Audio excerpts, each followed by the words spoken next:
I'm here today with my fabulous friend and colleague, Professor Karen Freberg, who is a professor at the University of Louisville.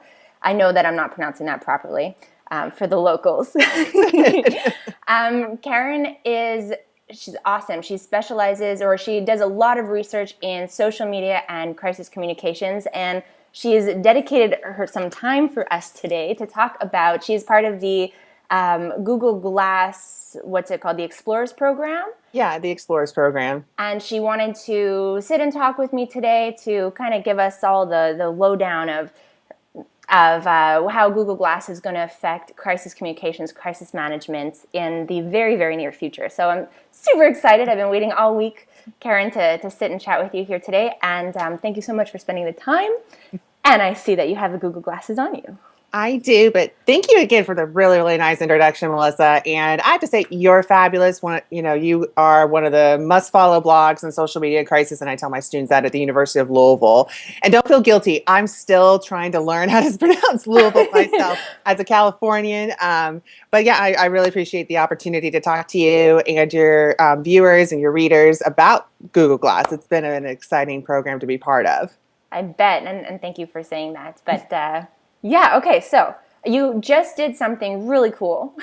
Yeah, so what I did is with Google Glass, I'll just take this off for a minute. It's still on, but this is Google Glass. So the glass itself, everyone's like, oh, is it a big screen? Is it really, like kind of Jarvis and Iron Man? It's like, well, no, it's just this little glass right here. And so it's basically detected by motion. So you can see a little bit like the intro screen, which has basically the time, but then it has the quotation words, okay, Glass. And so that's kind of the voice command that if you want Google Glass to do something, you basically say, okay, Glass. So for example, I'm okay, Glass, take a picture.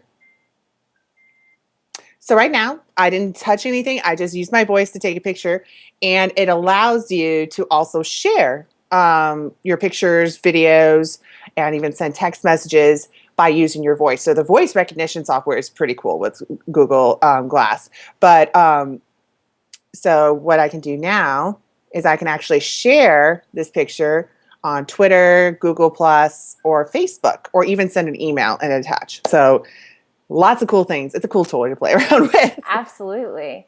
And so I know that a lot of people are talking about how, Google Glass is going to affect kind of, online reputation management and all that. And I really want to focus in on crisis communication, crisis management today. But I do have a point, just because I'm looking at you use it right now, and it lights up. Yeah. So people are saying, whereas before we would, as of the present day, we take, we can film anything and upload it instantly, but at least people see that we're using our device. But you can see that you have to be looking. Obviously, it's not as visible as this, but but there is a way to kind of tell if people are recording you, correct? Oh, absolutely. Yeah. I mean, you see this light up screen, like it'll come up. So for example, if I wanted to take a video of us, all I would have to do, let's see. Okay, I'm checking the weather now. But yeah, I mean, that's one of the things that Google Glass allows you to do too. It pushes notifications to you. But see, if I wanted to record a video, if I was out in public, all I'd have to do is click here. And so right now I'm taking a video. Okay. So you can see right here, okay, now I see my finger, that I'm taking a video. And so you still, even if you're out in public, you're able to see if people are recording. But if you don't, like if you're a Google Glass Explorer, if you're wearing glasses and you're like, okay, I'm going to a party where there could be things happening that people may not want to be recorded, you just put your glasses up here and that turns it off. Okay, so it puts it on standby or it turns it off? Yeah, it turns it, standby, I would say. Like when our phone is asleep? Yeah, basically, but it's not recording, when I'm doing this. So, and it can't? No. Okay. No.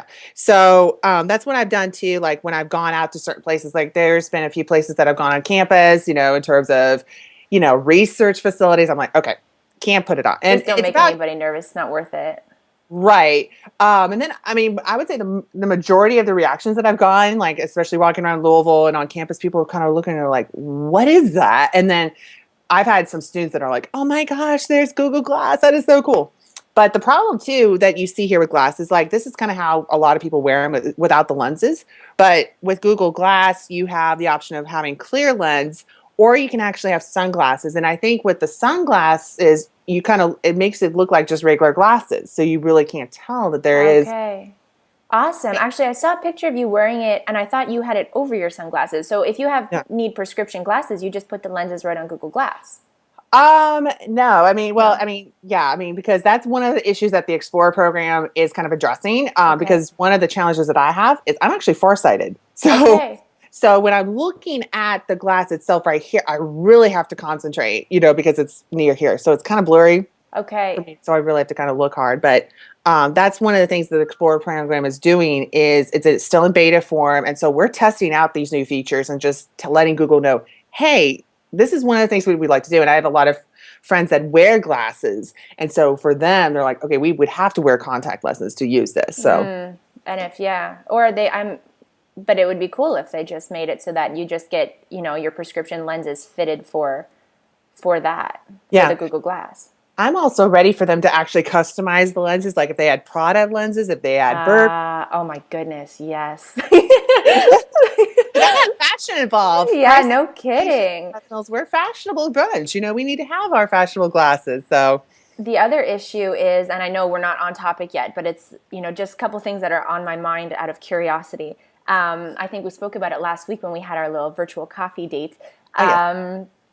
Is that because you can't sell them after, I think that a lot of people are concerned about, the new iPhone, for example, gets a new one every year. It updates every year, and every year I update my iPhone just to be on the cutting edge. And so you can't do that. So I guess I know my husband's concern is, when they update it, what am I going to have to, I can't sell this one and I'm going to have to buy a new one. It's kind of a waste. First of all, waste for the environment. Second of all, monetary waste as well. So what are your thoughts on that? Yeah, I mean, I definitely think that there's definitely, with this device, one of the things that I thought was it was definitely going to be an investment to be part of this program. I'm kind of in the same boat too with the iPhone, and being in new media, I think you have to have the right tools to do your business, to be cutting edge, because information, understanding what's going on is going to be what makes you influential, makes you relevant. But it's interesting. You're not the only person that has brought up that issue. I've actually had a lot of conversations with fellow professors or fellow practitioners in new media that have said, okay, well, what are you going to do when this goes and it's better improved, or, and has a lot more of these features that you're dealing with right now in beta form? And I said, yeah, I mean, it's probably going to be something that I may invest in definitely again, because I think this is kind of where the technology is going. But I think in terms of waste, I mean, even though you can't sell it, what I've been able to do is looking at the benefits from sharing this experience with others, like especially with students. And that's been one of the things that I've talked to a few professors that have said, okay, I'm never going to go get Google Glass. I don't ever want to get Google Glass, and I said, well, I think it's better to just try it out. Just see what it is, Yeah, absolutely. Look at the technology, because your students are going to come to you and say, oh, how can social media be used with Google Glass? And what I found too, in terms of reputation management from the Explorer program, we're basically brand ambassadors for Google Glass. And it's been, I think, an opportunity. That experience alone is worth the investment for me, because I feel like in many ways, I get an input into how the technology is going to be helped, and being used in other places. Absolutely. It's really cool. It's very cool. Yeah. But in terms of reputation management, there's been a lot of, I think we talked about this in our virtual coffee session last week. There's been a lot of challenges as well, because a lot of people have said, wow, you guys are explorers, you're part of the Explorer program, testing out this technology. But a few weeks ago, we had like the first arrest, recorded with Google Glass in New Jersey. And so after that, I had a lot of people email me, tweet me privately, in Facebook privately. They didn't really do it publicly, but they contacted me privately and asked, okay, how does it feel to contribute to Little Brother? And I'm like, well, hold on a second. It's about using common sense with this technology. But I mean, again, what's different from what we've been doing for years with, okay, here's the phone, like we're documenting, we're sharing. And I think it's because it's not like you're not really aware that people are recording. And so, yeah, there's definitely some privacy issues that people have with the technology. But it was interesting for me from a reputation standpoint that people were basically assuming all explorers are contributing to this issue, this challenge, this threat to privacy. And I've basically told people, well, no, I'm not going to be taking this to the bathroom. I'm not going to be taking this to high security, events and facilities.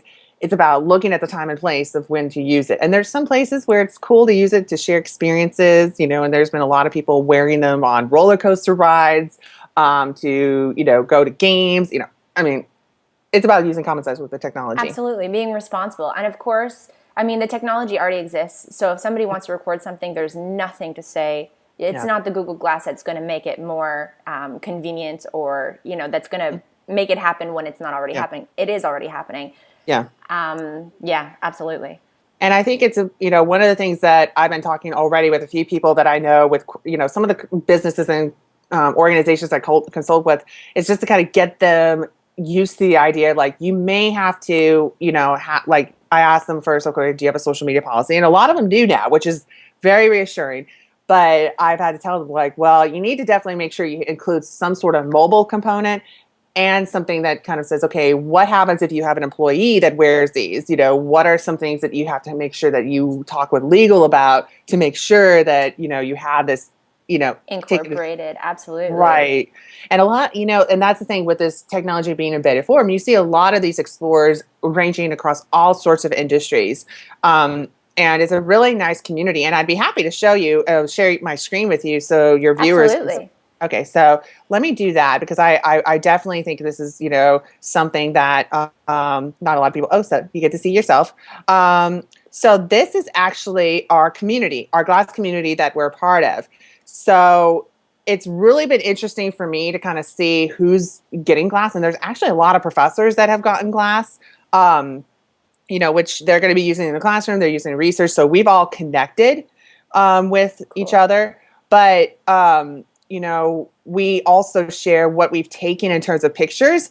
And so we have Danny Sullivan, who's taken a picture through Glass at Comic-Con in San Diego. And so it's about kind of shared experiences, getting people to say, hey, here's how I'm using Glass. But if we're looking at a community saying, okay, what is everyone talking about privacy, for example? So I'm able to look through this community to see what people are talking about, privacy versus utility. So we're even having these discussions as well. And so places not allowing Glass, how are you handling them? So we're having these discussions as a group ourselves. And it's interesting to kind of see where people are coming in from across the board. And so it's very dynamic. Everyone's kind of sharing news articles. When is it going to have people in public? People are talking about places not allowing Glass, bars, and, kind of, again, common sense stuff. So that's just, something that I think is really interesting from a crisis standpoint that we need to consider, in terms of, looking at the public, what places are going to be acceptable to this, what are some places that we need to be aware of and kind of forecast, and then actually how to utilize this tool effectively for our practices in crisis communications. So what are your initial thoughts? You've had the Glass for 2 weeks? 2 weeks, yeah. 2 weeks. There's a huge number of possibilities, and there's actually two roles in crisis communications that I think Glass could really help. One, of course, is first responders. Absolutely. And so, because what you're looking at here, just from the features of Glass, it's connected to several applications already established. It's Twitter, Facebook, Google, your Gmail, Google Plus, Path, CNN, breaking news, New York Times, and then one that kind of throws me off is Elle Magazine. Those are the ones. Interesting. Yeah, well, the fashion industry, Diane Fusterberg was the first that had her models in Fashion Week in New York earlier this year wear Glass to kind of show kind of like what the runway looks like. So it's kind of yeah, cool. But for first responders, I think this is important. So if they're on the ground, and before I go forward, the way that this is connected is through wireless, but also you can tether it up to your Bluetooth on your smartphone. Okay. So if you're on the go, for example, if you're out in the field, you just make sure that it's basically connected to your phone. So you're able to, of course, access the internet, but then you're also able to use your Google Glass to make phone calls. Perfect. So, but you just have to make sure that your contacts are in the Glass main page. And so Android users have an My Glass app, even though iPhone users, we don't have that yet. That's one of the things that all of us are kind of saying we need this. Yeah, I'm hoping that they won't be stubborn with that one. No, I hope so. Yeah. It's like Apple, Google, we're why Yeah, can't we we be need you friends? both. We need you both. Yeah. Exactly. Let's work together. We're on the same team here.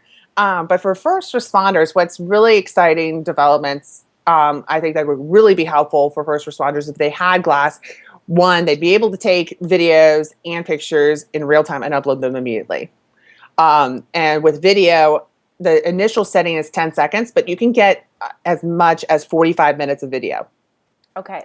So you can kind of, basically change or whatever. And so the video that I filmed of you was 10 seconds. But if I wanted to extend it, I just tap it and then it extends it to how long you want to go. It extends the same one that you just stopped. Kind of like when you're doing Vine, Right.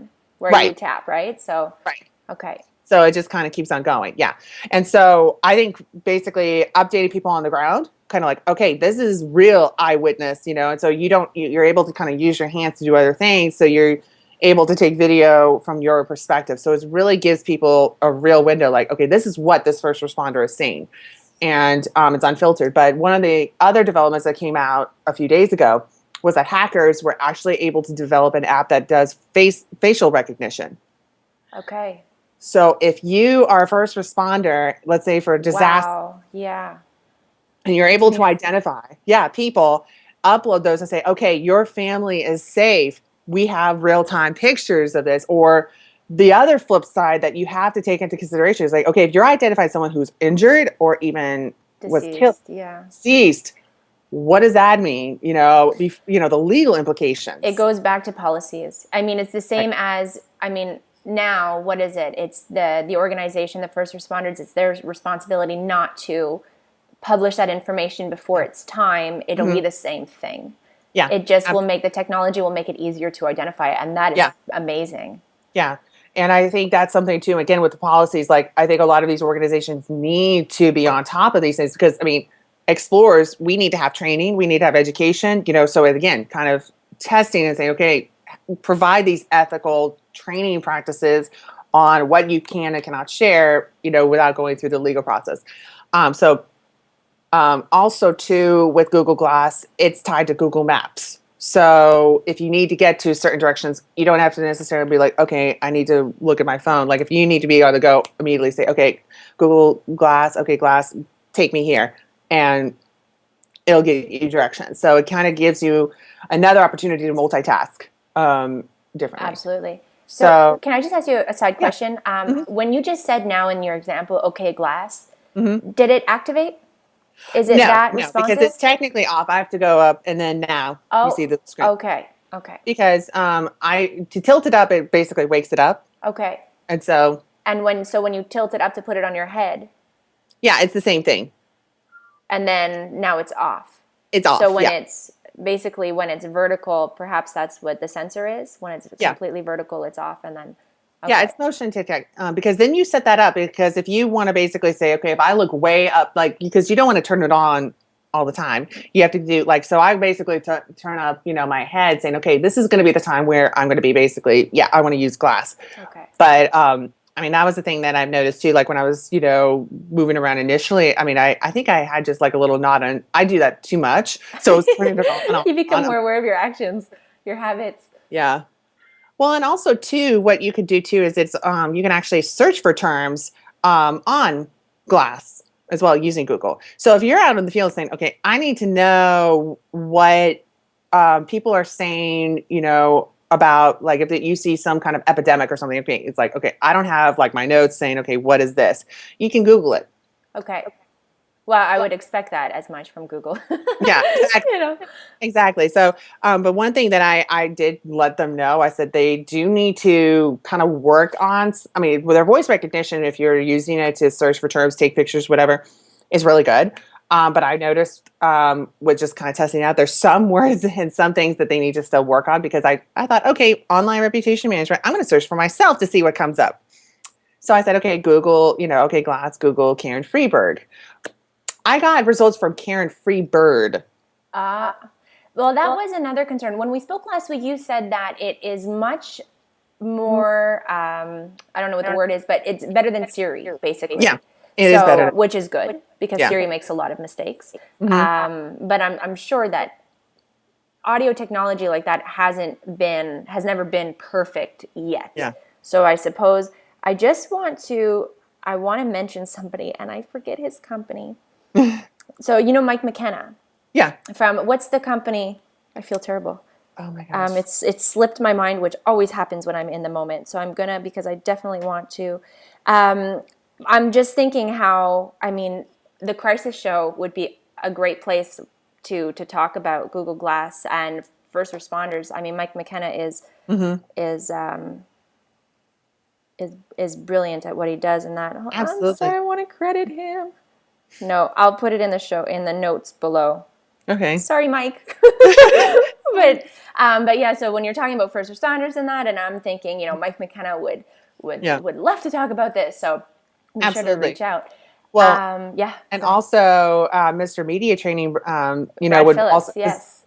the Brad Phillips, because the other group that I basically thought of as spokespeople, like if you have a press conference, for example, and you're wearing glass, and I get a little ping if someone mentions me on Twitter.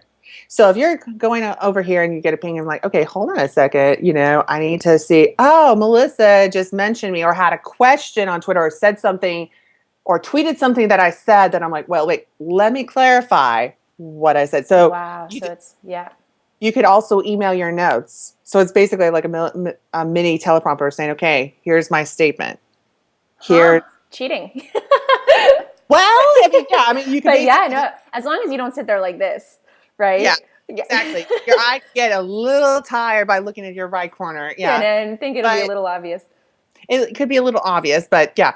You could take pictures, at the press conference saying, hey, here's what we're doing. Here's, you can take recording from your perspective, again, kind of telling your side of the story. So that was another area of crisis communications that I think that we could definitely explore. But there's a lot of others that we can look at, in terms of the possibilities with glass. I would see that if an entire team, for example, first responders, or even a major crisis that were happening, and if the entire internal team, the crisis team, and senior execs from the organization all had, I would see that as being amazing for real-time internal communications throughout the crisis. Oh yeah. So yeah. And you could actually conduct Google Hangouts through Glass. So basically, if you want to show people, okay, here is what we're doing. If you have like a circle of your internal team, if you have someone out in the field, they're like, okay, what's going on? They would be able to see what you see. Wow. And would that count as the 45-minute maximum? Yeah, it does. Or is it more real-time live? It's actually, yeah. Well, it depends on how much battery you have. Okay. For 45 minutes of video, basically takes up a lot of the battery life. But it charges, like this device really charges very quickly because you just connect it to your laptop and you can power it up through USB. But yeah, 45 minutes is basically what they've said in terms of battery life. Okay. So that's something that you have to consider. But yeah, if you're on the go, you can, show people, okay, here's what I'm going through your Google, Hangout. You could create a circle with your internal team. Just say, okay, look, guys, I don't know what you guys are hearing, from your, maybe not at the scene, but here's what I'm seeing on the ground. Here's what we need to kind of, look for. And so you'd be able to talk to them in real time with this device, showcasing all the visuals. Absolutely. So what are some other functions and benefits that you see for crisis communications? Yeah, well, I would definitely say real time. Eyewitness accounts, I would say that's the big thing. There's a lot of hackers developing their own apps on the visual facial recognition is one.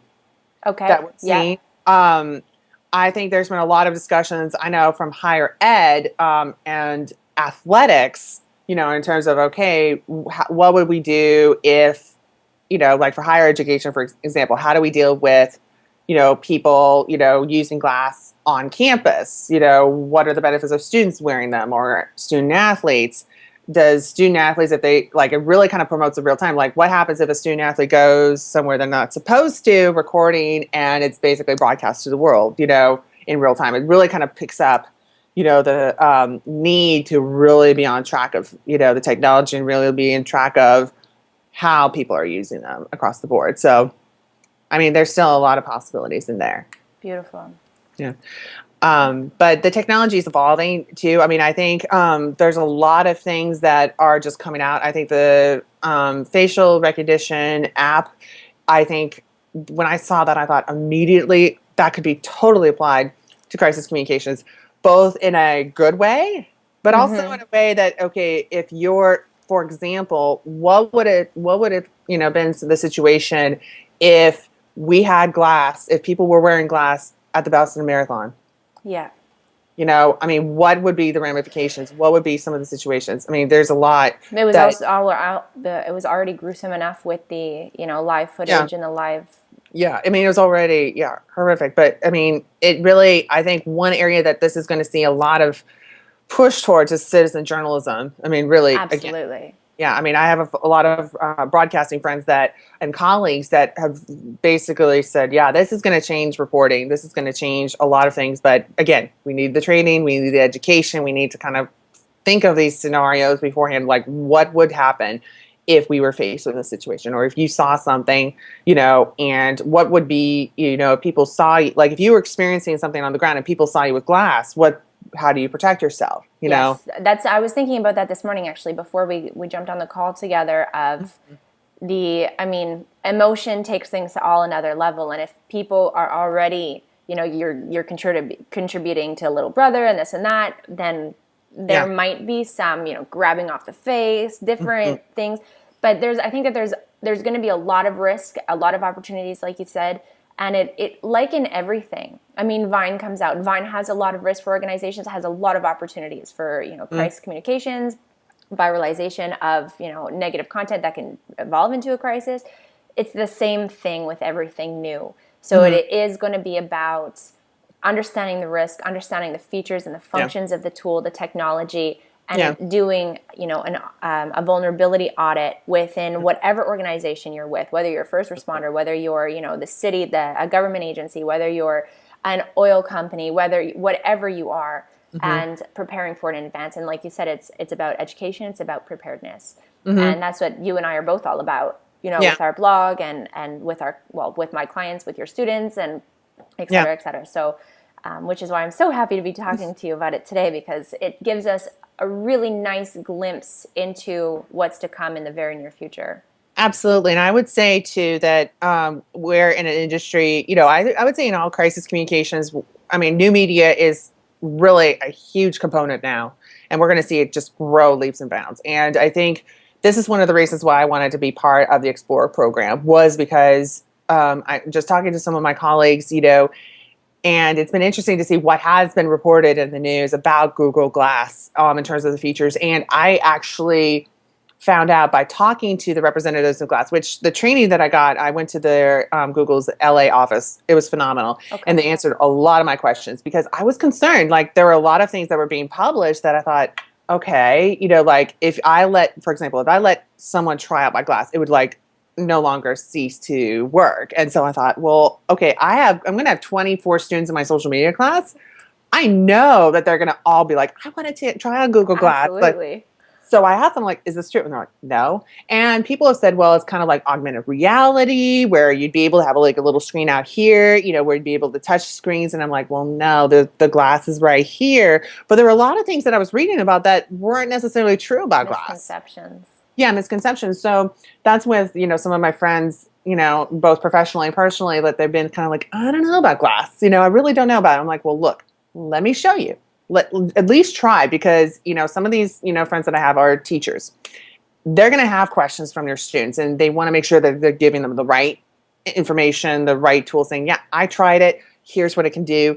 And a few of my professor friends that are part of Glass are like, yeah, I'm going to be bringing it into the classroom. I'm going to bring it to conferences. I'm going to bring it to, professional organizations to show. Absolutely.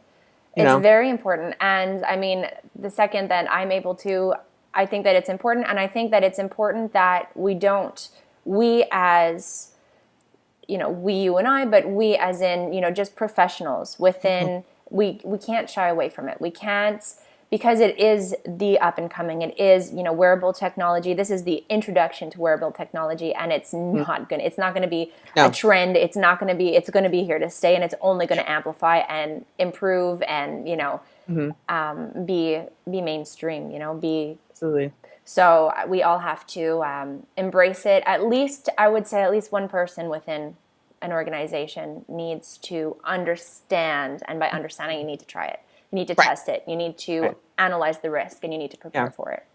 Absolutely. I mean, that's one of the things that I've been doing for the University of Louisville, because one of the great things that I really like about Louisville is, I mean, both the university and the city, is that we have a lot of really great professionals in social media, both at the school and in the community. And it's been really fun for me to kind of show them, like, okay, here's how we can use it. And here's how we could use it, let's say in the classroom. Here's how we could use it, like, student tours, like saying, okay, here's, what we're experiencing in athletics. And it's been really fun to kind of brainstorm these ideas. And it's been fun to me, like, as a professor, it's been very rewarding to see students just light up. They're like, oh my God, I'm doing this. And so then they, I actually had one student intern that I shared it with.